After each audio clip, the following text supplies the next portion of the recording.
How's it going, guys? My name is Zach with The Movie Castle, and today we're going to be taking a look at Black Hammer Volume 1, Secret Origins.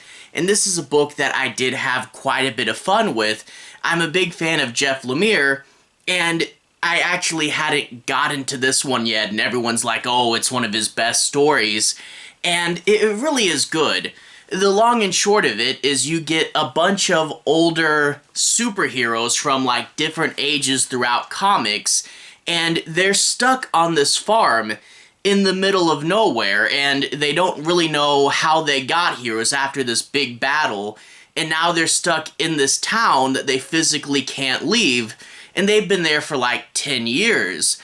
The titular Black Hammer was one of them, but he's dead.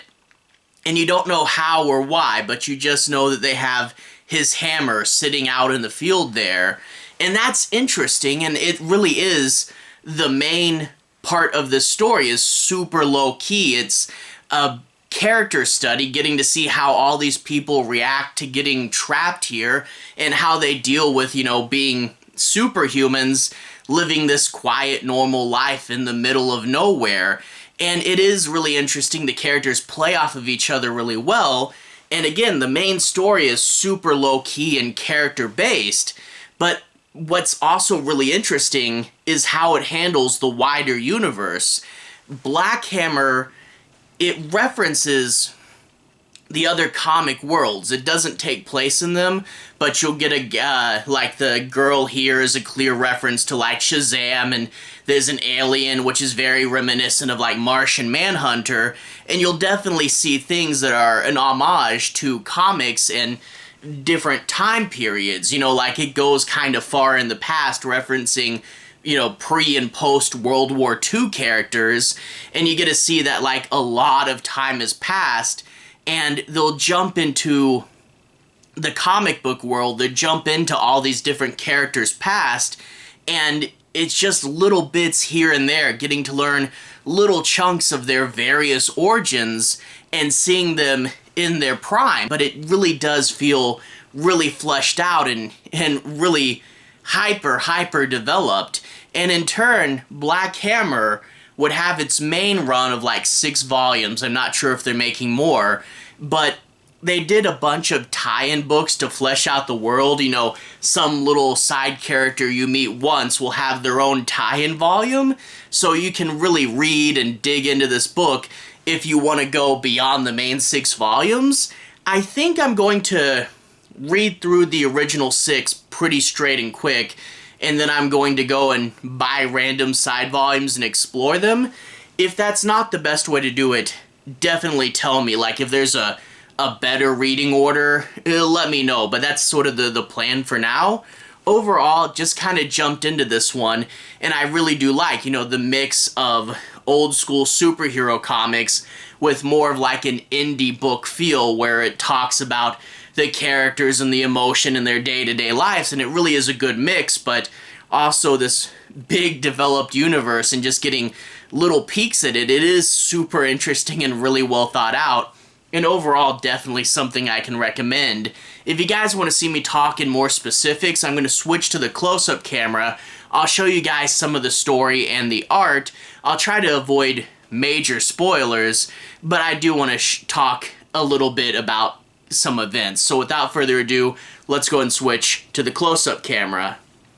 Alright, here we are inside the castle taking a closer look at Black Hammer Volume 1, Secret Origins. And right off the bat, a really cool cover.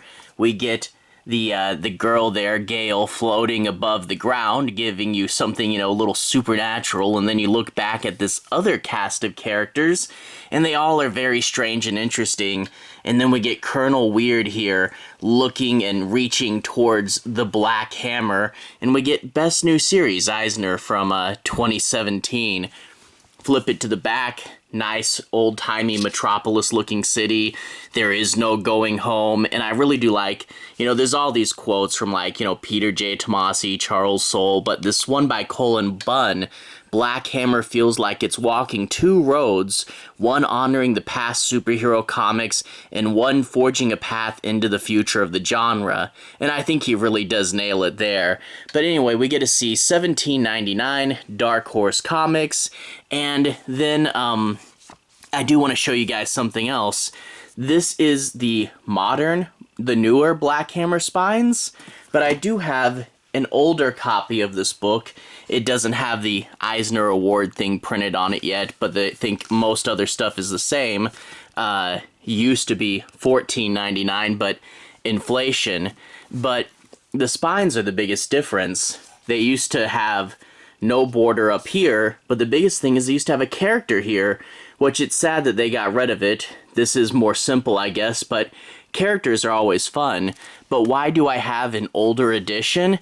Well, this one I bought new from the comic book shop because I wanted to read it and note that the inside is just black here.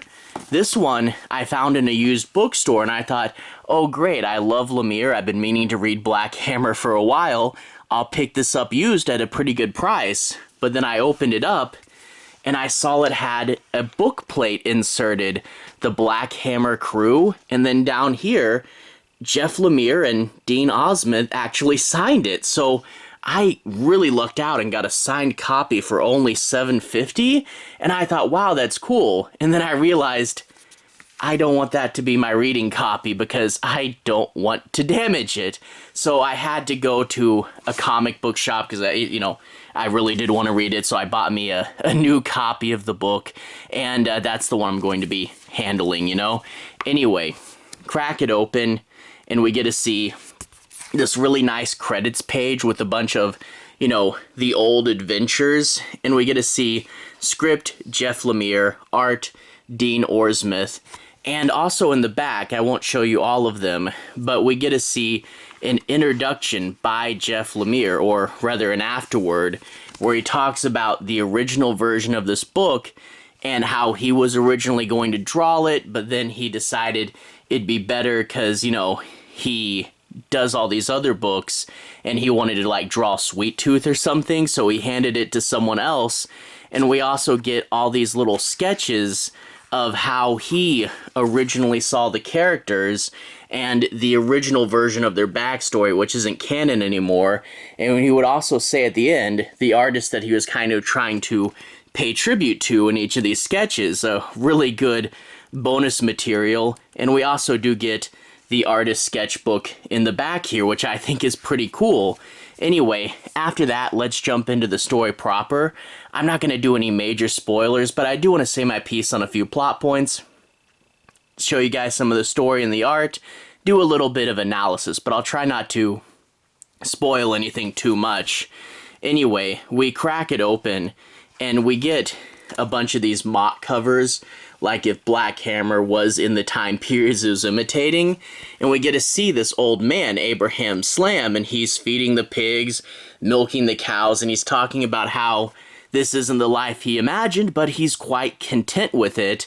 And that's where you meet Gail, who appears to be 9 years old, but she's smoking and swearing, and then the big twist is she flies away into the sky. And that's sort of, if you somehow went in without seeing the covers, that's the first inclination that something's going on here. But then you go into Breakfast, and there's a robot, a Martian, a guy phasing through the counter. Yeah, this isn't just a normal country home in the middle of nowhere. There's a bunch of superheroes here.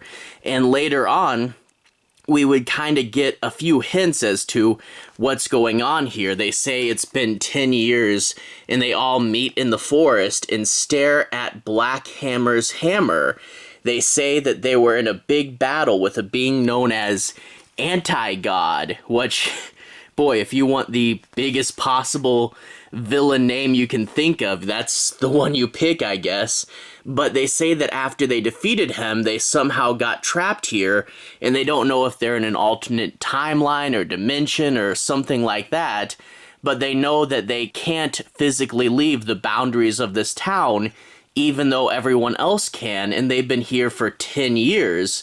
So we don't know exactly how they got there, what this place is, or even how Black Hammer died. And so there is quite a bit of mystery. But they'll get them going about their days. There's fun sequences where these two are on the roof talking to each other. And we also get the robot, who is just over and over again building probes, trying to figure out how to get out of here. And we get to see Colonel Weird will kind of be phasing in and out of reality because his powers are kind of going amok. And we'll get a bunch of other subplots. For example, Abraham Slam, one of the big things that happens in this issue is he's fallen in love with this waitress, and she wants to have dinner at his house. And that's sort of the kind of low-key adventure we're going on. Is it's like, yeah, bringing my girlfriend home for dinner, that shouldn't be that hard, but my family's wacky and crazy, and I don't really want her to know what's up. But I do like we get periodic flashbacks where we get to see the world of the old comics and what sort of universe they would have inhabited. So, for example, here's Golden Gale's origin, where she meets a dying sorcerer in a movie theater, and she gets turned into a superhero, very much in the vein of Shazam, but quite the opposite of Shazam. It turns out that Gale will grow old, but her superhero persona stays 9 years old. So even when she's an old woman, she still turns into a little girl. But back there on the farm, she's stuck in her superhero personality, and she can't change out of it. So that's interesting right there. We also get, like the story of Barbarian, so part barbarian, part alien, and we get to see that he was a scientist, and he has to go to Earth because the other Martians, when they find humanity's invented space travel, they're worried about Earth, and he's like, no, let me study them, and he becomes a superhero that has to take the form of this dead police officer in order to help fight crime. So very Martian Manhunter there. And then we also get where Abraham Slam is like Captain America meets Batman, where he's too skinny, but rather than getting a super serum, he just meets a friend who helps him train in his gym until he can get bigger and stronger and fight bad guys. And I do like all these fun different origin stories and going into the past and seeing the old comic style Colonel Weird floating through space, and we find out about his origin story, him and the robot going on space adventures. But then what's that? Him in the present seeing himself in the past through this big panel, and the younger version of himself sensing something. And yeah, Colonel Weird's story can get pretty weird, but you get all these different stories, like the witch is like a horror host for this fictional comic, The Cabin of Horrors, and she'll tell stories to the audience in her book, but I guess just doesn't mention that to everyone else.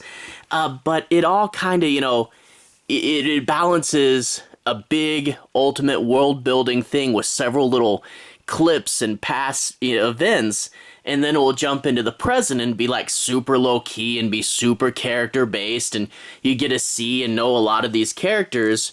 But of course, brief, and I mean super brief check-ins with the real world at the present, and we get to see Black Hammer's daughter investigating and trying to figure out where they went, and I am curious where that goes. And to be honest, not a lot happens in the first issue. Like, most of the first issue's plot is just learning about what happened, learning a bit about the fictional history, and really just, will Abraham have a good dinner with his girlfriend? And it's super low-key but super character-based, and if you like, that mix of like big giant world building with a super low-key through story, that is super interesting. But I really am curious because Jeff Lemire's got me to care about these characters, and in turn I want to know more, but he really hasn't told me too much of like what the barn is, what this town is, and I really am curious where this is going, and I really do want to know more. I think at the time of recording they did 6 main books, but there's a ton of spin-offs to fill in all the little pockets. So I'm going to try to read through, I think, the main 6 and then just read the spin-offs randomly. If you guys are like, no, that's not the best way to go about it, definitely let me know. But I am really excited to read more of this. Anyway, to everyone who's watched so far, thank you for watching. To everyone who's liked and subscribed, thank you. You really are helping the channel out. I'll leave a relevant playlist on the bottom. This should be my Jeff Lemire playlist where you can see me talk about other books of his like Gideon Falls and Phantom Road and Fish Flies. He's definitely one of my favorite writers. Anyway, have a good day. I'll see you guys again very, very soon. Relevant playlist on the bottom. Have a good day now.